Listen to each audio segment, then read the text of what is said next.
نماز کے بعد ہاتھ رکھ کے یوں اللہم اعنا علی ذکرک و شکرک و حسن عبادت، یہ دعا ہے، آپ نے پڑھی ہوگی، آپ پڑھتے ہوں گے، اللہم اعنی علی ذکرک و شکرک و حسن عبادت، بس یہی دعا، بس یہ کہا ہاتھ رکھا۔ اب آپ دیکھیں ہاتھ کہاں رکھتے ہیں؟ ماتھے پہ رکھتے ہیں نا۔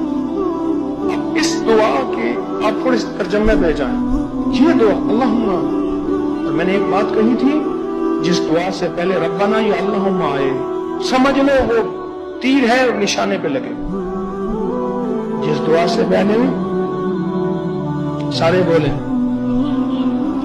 اللہم آئے یا ربنا آئے، وہ سمجھ لے تیر ہے، نشانے پہ لگے۔